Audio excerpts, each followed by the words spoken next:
All right, good afternoon, everyone. Welcome to our talk, Blueprints for Scale. My name is Ian Botsford. And my name is Modest Lozadas. And we're here to talk about what AWS learned building a massive multi-platform project. So the multi-platform project in question is the AWS SDK for Kotlin. And what makes it massive?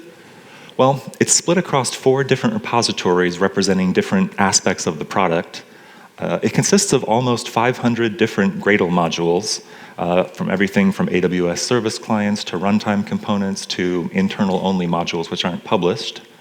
It consists of over 8.6 million lines of code, 98% of which are code-generated, but that still factor into all the decisions that we make as far as design and idiomatic correctness.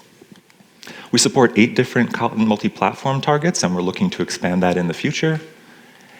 And we do daily releases. Once every weekday, we release the SDK in an automated fashion, sometimes multiple times a day for the really busy season. And I'm going to make the bold claim that we do this all with 0 angry maintainers on our team. So how do we keep our sanity together? How do we keep our frustration to a minimum with a project of this size? Well, what we're going to cover today are 5 general principles or tenets that we've found work for us over time.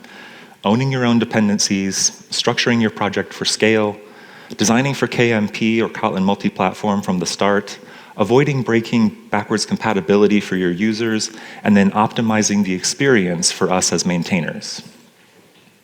So we're going to dive into the first scenario here and talk about owning your own dependencies. To give an example of what this looks like in practice, let's go back to the early design phases of the SDK when we were considering HTTP clients for our SDK. SDKs typically talk to AWS web services over HTTP, and we knew from prior experience that users would want different options for which HTTP clients to use. This was always the case on previous SDKs before Kotlin, and it would hold true for Kotlin as well. Beyond that, we knew that we wanted at least 2 implementations to start with, plus the ability for users to bring their own. So we started with OKHTTP as the default implementation and had the AWS Common Runtime as a backup implementation. So to see where owning your own dependencies may get tricky, let's take a look at one aspect of why people want multiple HTTP clients, and that is for the ability to customize HTTP configuration. So let's take a look at a code example for OKHTTP and how it gets configured with an AWS service client. The inner lambda in this example is used for configuring options that the HTTP engine supports, such as the maximum number of concurrent requests or the connection timeout for HTTP connections. We initially considered exposing the Lambda receiver, that OKHTTP client builder, directly from OKHTTP's library into our SDK interface so that users could access familiar configuration settings and types automatically without having to think about new language or new abstractions for them. This seemed to work pretty well in practice until we considered what it would look like to have more than one HTTP client. So if we compare equivalent configuration for the CRT client, we can see that for setting the same 2 values, vastly different code is required. We use a request limiter parameter and a semaphore type, and we have to set up these socket options in order to get our HTTP connection timeouts. The drawbacks with this are that the types and names for setting this configuration are really inconsistent, and that makes switching between implementations difficult in a large application if you needed to, say, do some debugging or run some performance benchmarks. Moreover, because we were exposing the third-party types directly in our interface, that meant that users could be vulnerable to unexpected third-party API changes, which could break their code or change the runtime behavior in subtle ways. So rather than surfacing third-party interfaces directly in our API, we tried to experiment with using a common interface and a common configuration for all of our HTTP clients. If we put the same 2 HTTP engines back up there and we look at the configuration now, they both use the same receiver object for the configuration lambda, this HTTP client config builder. This was a type that the SDK supported directly and was not coming from a third-party library. It also means that all the options are equivalent because it's literally the same class, the same interface. So this has the benefit of much more consistent names and types and ease of use for switching between client implementations, and it also insulates users from API changes in third-party libraries because those APIs aren't directly exposed. They're all mapped through this first-party configuration type. The drawbacks are, though, that we lose the ability to express engine-specific configuration. If there's one particular tuning parameter that one client can support but another client can't, we don't have any way to express that with a shared configuration model. That loss of capability would likely be unacceptable to our users, and so we rejected this experiment before it made it out the door. The eventual solution that we wound up with was sort of a hybrid of the two, using a common interface for HTTP clients and inherited configuration objects. So let's take a look at what that looks like in practice. Here's that same OK HTTP configuration block, but this time the receiver in the Lambda is an OK HTTP config builder that the SDK provides, which inherits from a common object, HTTP config builder. In this way, we're able to define a set of base parameters and be able to support OK HTTP specific config. On the CRT side, a similar strategy is used. We expose a CRT-specific configuration object, which inherits from the common one, and therefore common options look the same in both instances, and unique engine-specific options are still able to be expressed in those subclasses. So the benefits here are a combination of the benefits from previous slides: consistent names and types, insulation from third-party API changes in our interfaces, and the ability to support engine-specific configuration. The one drawback here is that it requires us as SDK maintainers to manually map from third-party configuration settings and types to common ones within our SDK. This involves a little bit more effort, especially at the beginning of wrapping a third-party implementation, but we think it's well worth it for the benefits that are listed up there. So the lesson that we took away from this was to always wrap third-party APIs when you're exposing third-party implementations. This can prevent third-party APIs from leaking into your own interfaces, can insulate your users against backwards incompatible changes, and still allow you to express unique capabilities with inherited config.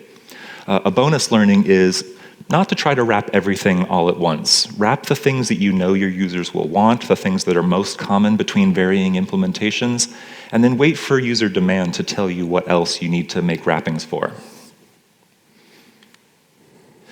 Let's take a look at another scenario around owning your own dependencies for serialization.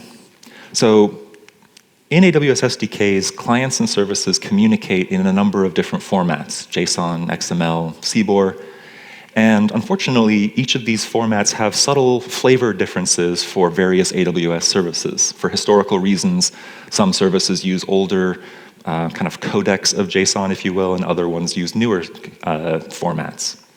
These vary slightly in how they handle error reporting back to users or in formatting differences for, say, timestamps and numbers. To make matters more complicated, some services support multiple formats simultaneously, and the SDK has to intelligently choose at build time or at runtime which format to use for sending and receiving messages.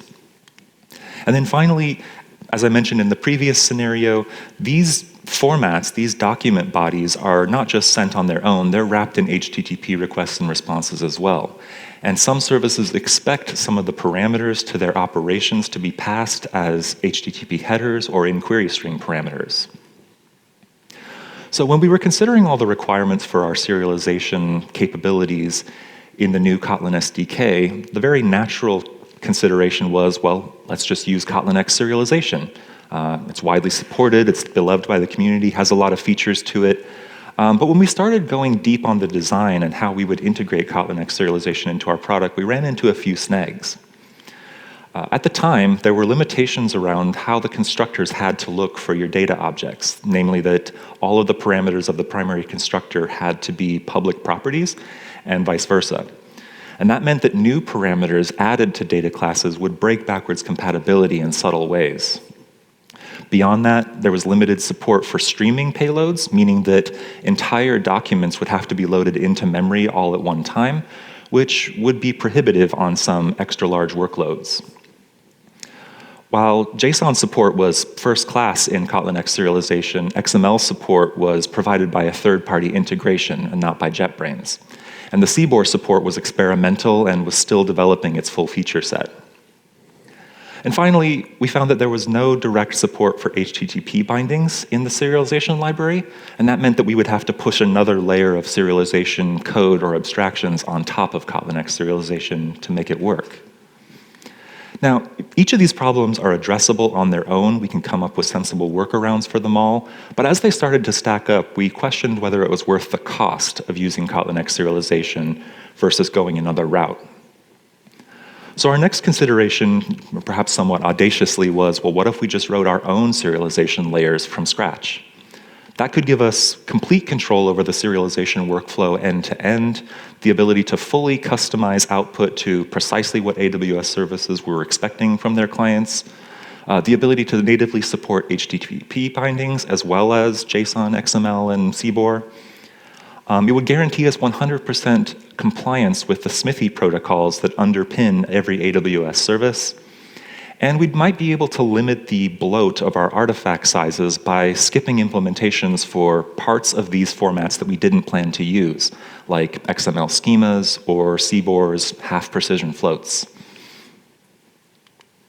So when we approached the implementation of this, we still liked a lot of the features that Kotlin X serialization provided and the approach they took. So we took a lot of inspiration from that, particularly in these areas.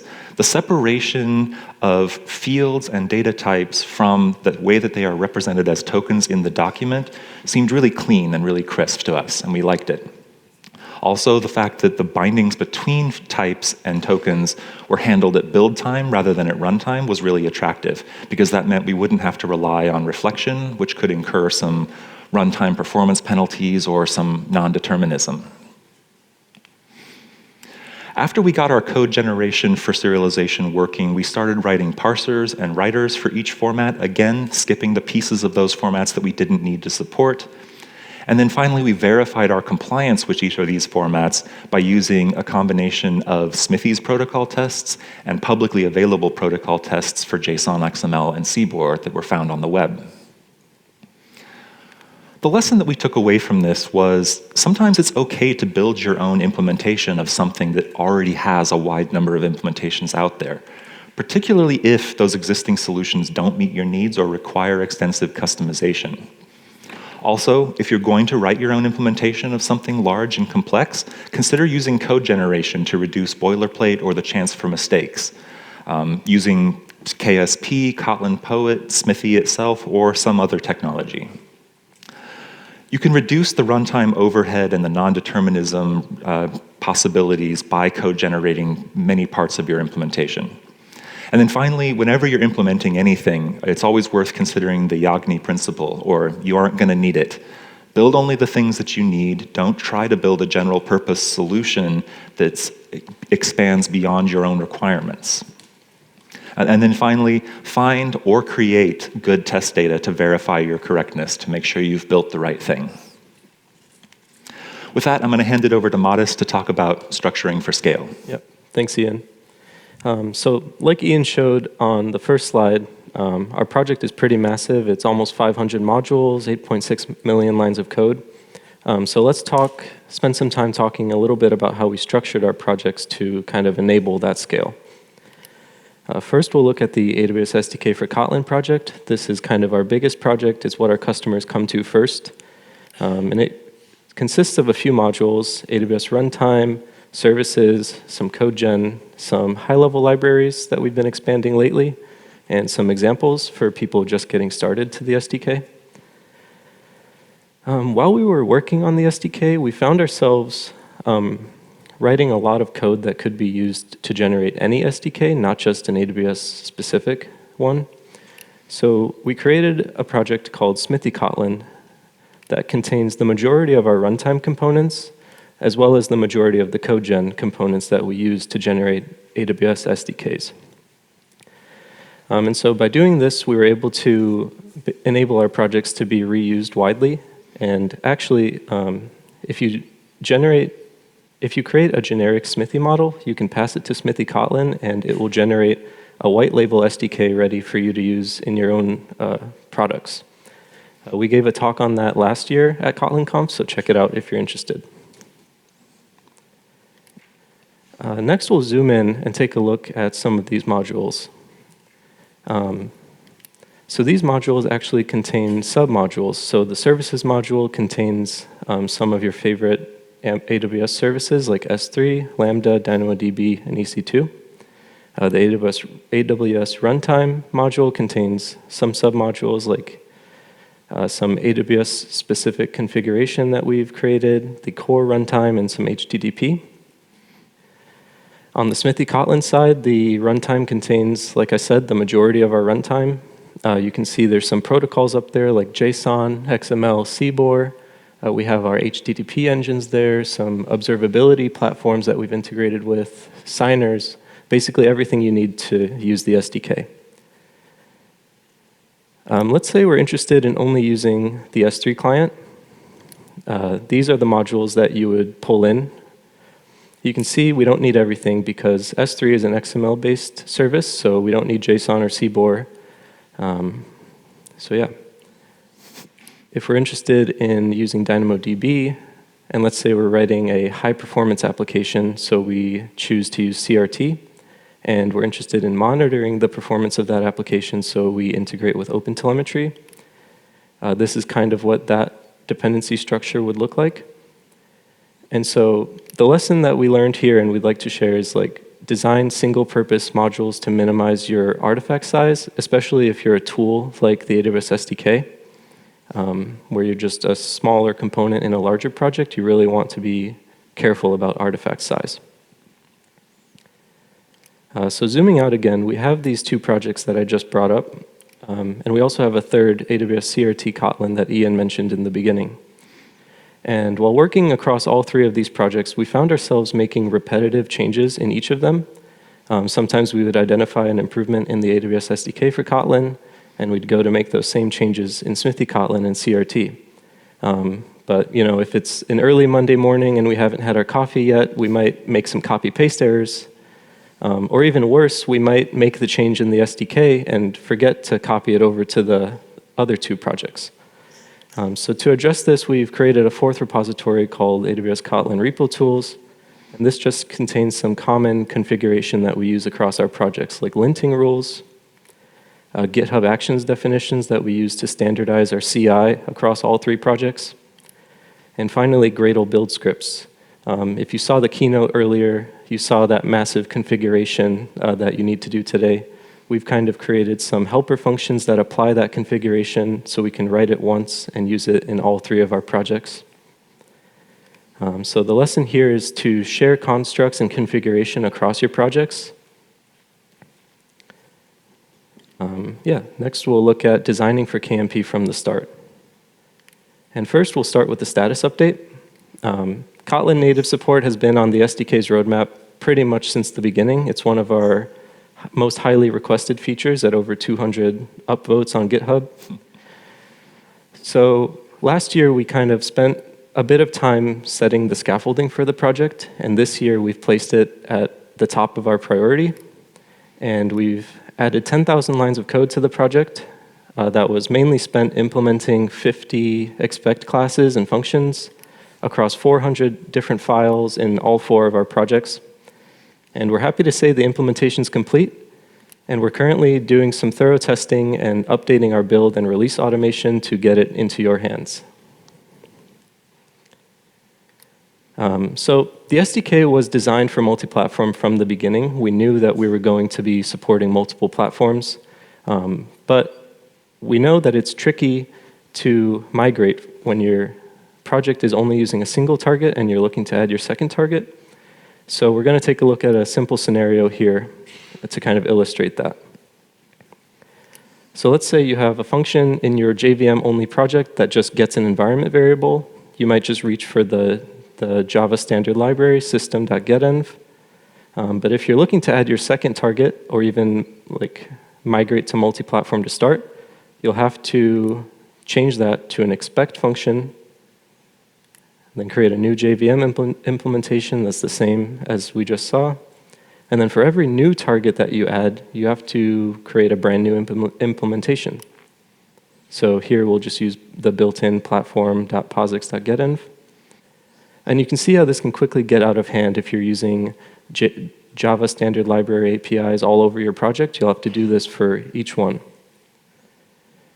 So the lesson we'd offer here is that adding your target is the most difficult step. So if you can start your project as a multi-platform project, even if you only have one target, that's the best option for success.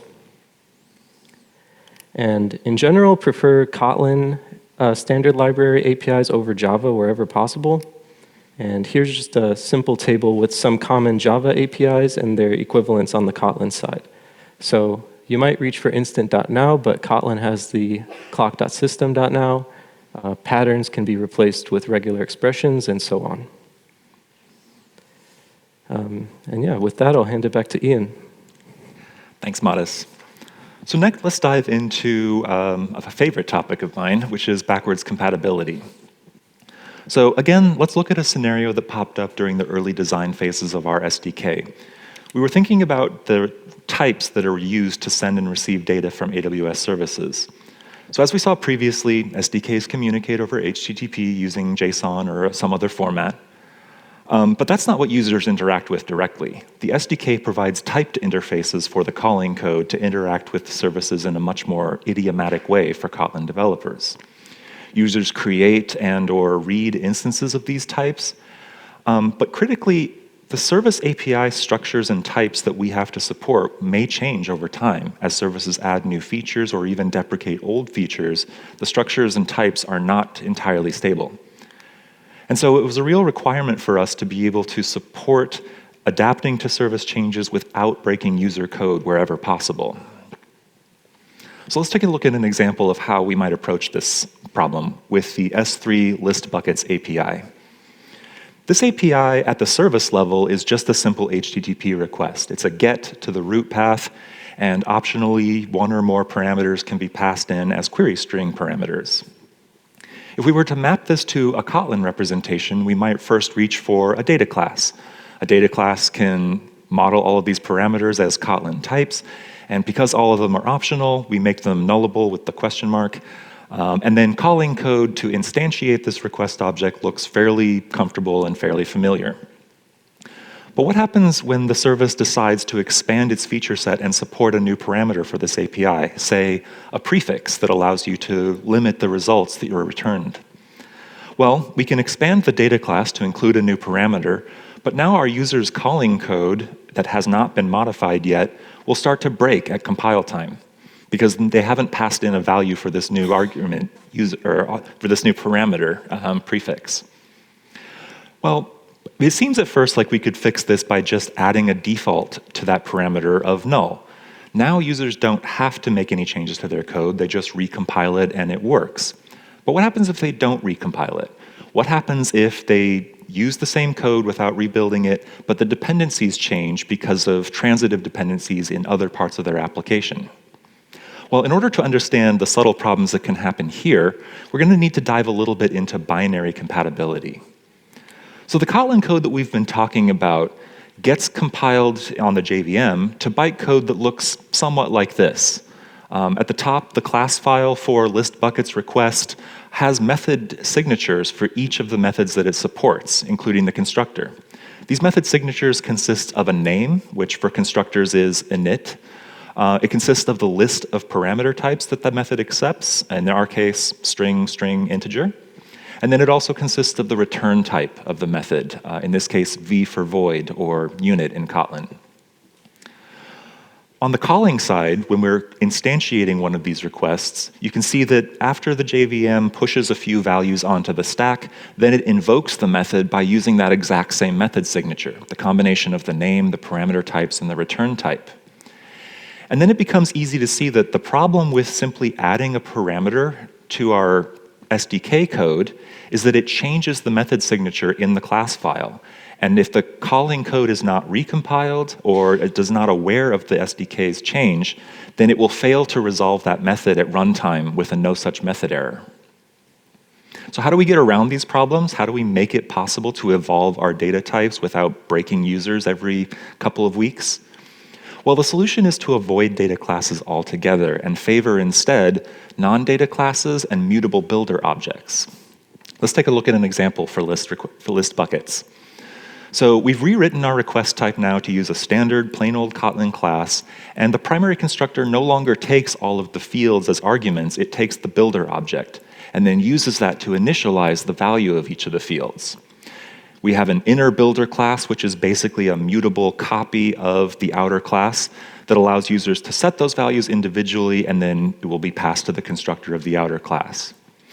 By leveraging the companion object and implementing the invoke operator, we can supply a natural DSL syntax for our users to use for instantiating these objects. Importantly, this DSL syntax gets us a couple of extra benefits. Namely, we don't need to pass values for parameters that we don't intend to modify from the defaults. And we can set these parameters in any order because this is all just setting mutable variables in a Lambda block.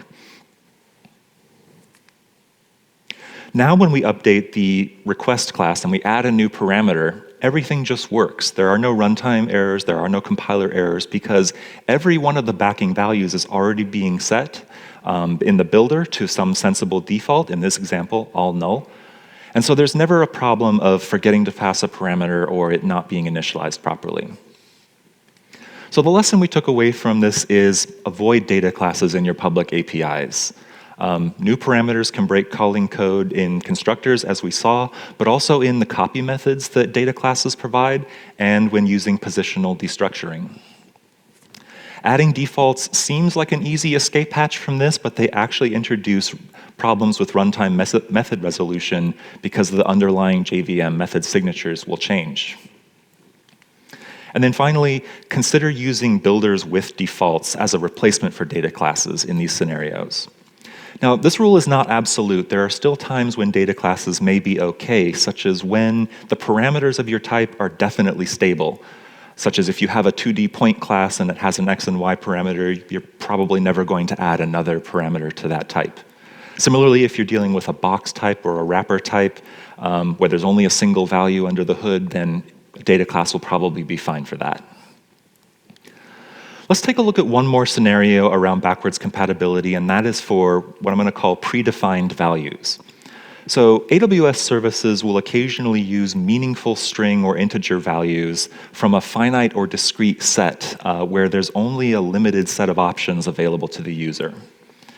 Because we don't want our users to have to memorize these strings or these integers or duplicate them all over their code, we need to provide named constants for them so that they can remember what they are and even have their IDE auto-complete them for them. And then again, just like API structures and types, the set of possible values may change over time as a service grows to have new capabilities or even to deprecate old ones.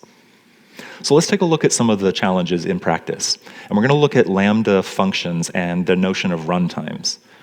When you create a Lambda function in AWS, you give it a name, you give it a description, several other types of parameters, but critically, you set the runtime that you want it to use, which is basically the environment that the function will execute in. And in this example, we're setting up a function that will run in Node.js 20.x. One might imagine that we could represent this runtime type with a Kotlin enum class. You define the type, runtime, you have a field in the back that stores the string constant or the integer value, and then you provide named entries. The benefits of this are that it's simple and easy to use. It's even simple to write for us as maintainers. It supports our notion of a finite and discrete set, and it helps us limit the set of values to a specific list that is supported by the service. But what happens when those values change over time? Well, let's take a look at one example of how this can go awry.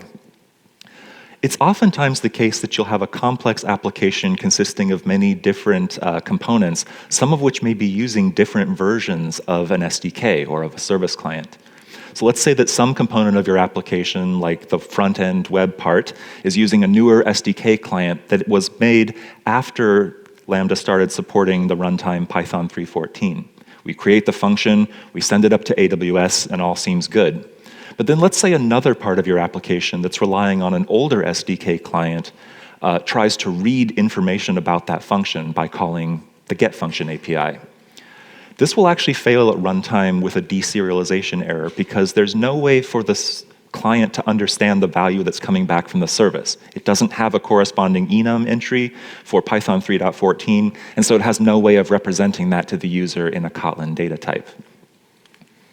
So the drawbacks here are pretty clear. The older clients won't know about new values and therefore cannot deserialize service responses and will cause crashes at runtime.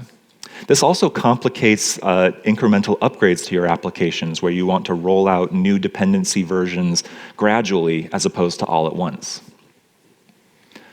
So the workaround that we used for this was to, instead of using enum classes, use algebraic data types, which in Kotlin are typically modeled as a sealed class or sealed interface with a backing value, and then object implementations for each of the named constants that we had in our enum class. Critically, we also added an SDK unknown class here to be able to handle any value that came back that wasn't one of our predefined set, say when a new service feature launches but the SDK hasn't been updated for it yet. Now when our calling code updates, or now when our calling code is run, even on an instance where a newer value is coming back from the service than what the SDK is able to handle, it can still deserialize it to a valid instance of runtime without throwing any exceptions.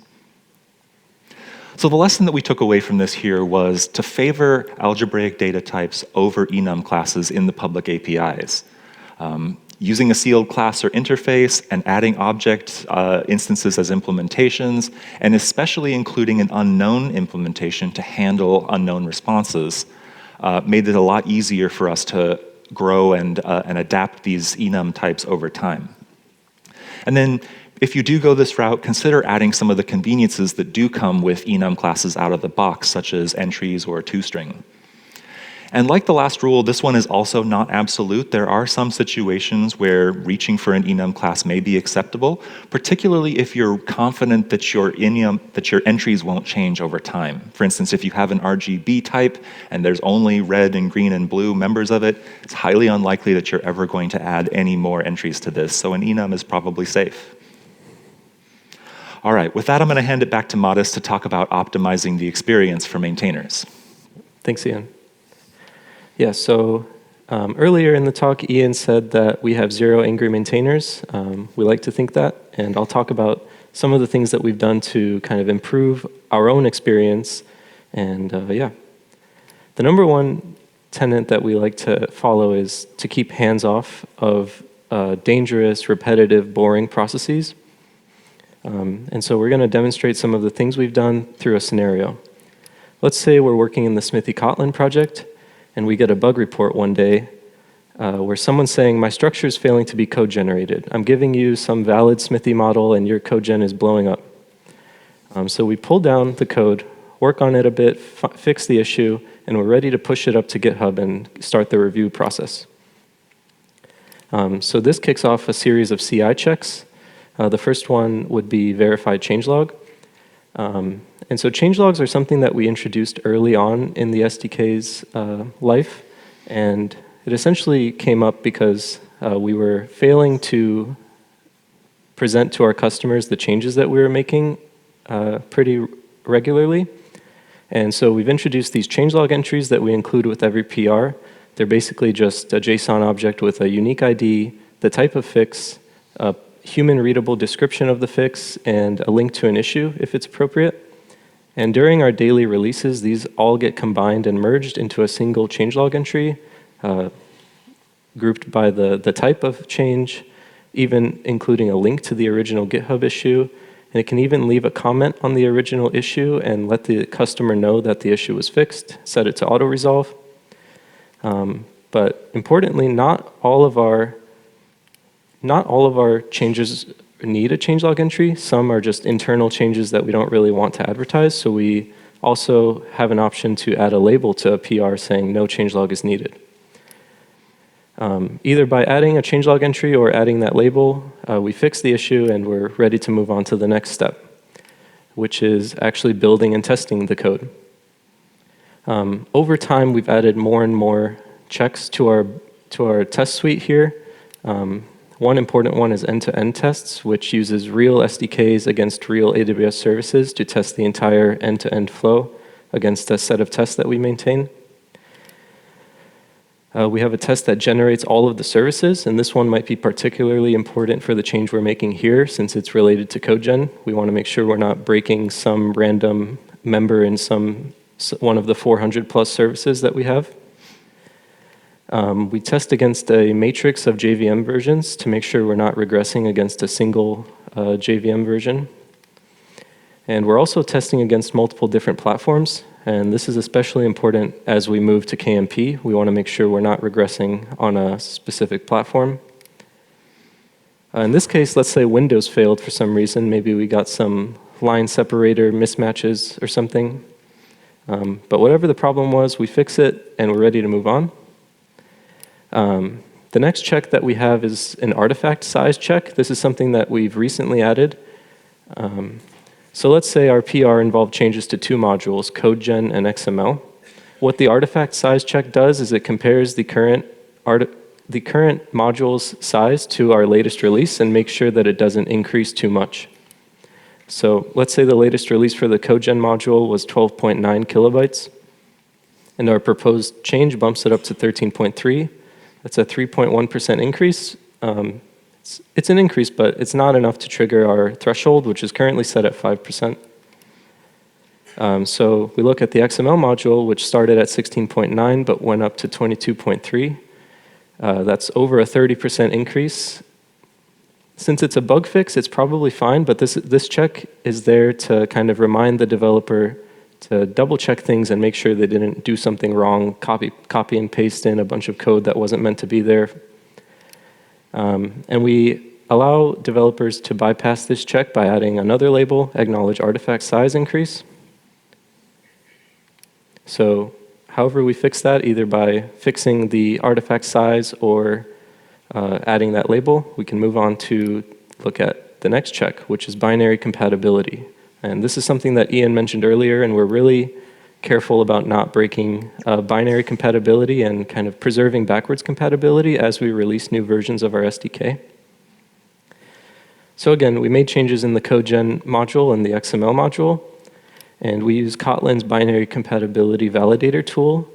And how this works is it basically generates a bunch of API files for each of your modules containing the JVM bytecode for all of your public APIs. And what this tool does is it checks for any removal in those files, which means you've removed something from the public API. So in CodeGen, maybe we added some new functions, some new classes, and in XML, maybe we accidentally removed a class. So this check catches that, and if it's in your public API, you can assume someone's depending on it. So yeah, it's important not to remove things once they're out in the public. And again, we have a way to override this check if needed. We mainly use this for minor version bumps when we know that we're making breaking changes. Maybe we're removing some deprecated members, things like that. So yeah, maybe we add back the function that we accidentally deleted, the check passes, and we can finally merge the PR and get it ready for the next daily release. So some lessons here that we want to share are that you should develop broad checks to catch issues before they're merged, especially over time. As you detect regressions, you want to make sure that you add a check to prevent it from happening again. And you should use these checks to both automate kind of redundant, boring processes and also to enforce opinionated aspects of your project, like the artifact size. And strive to make these checks highly informative but overridable. Give as much information as possible to the developer, the author of the PR, and let them choose if they want to ignore your suggestions. Yeah, so that's it. I'll pass it back to Ian to wrap it up. Thanks, Matas. So by using the tools that we've discussed here today, owning your own dependencies, structuring your projects for scale, designing for Kotlin Multiplatform from the start, avoiding breaking backwards compatibility, and optimizing the maintainer experience, we've made our lives easier and managed to keep our sanity while still dealing with a huge, complex project that's changing all the time.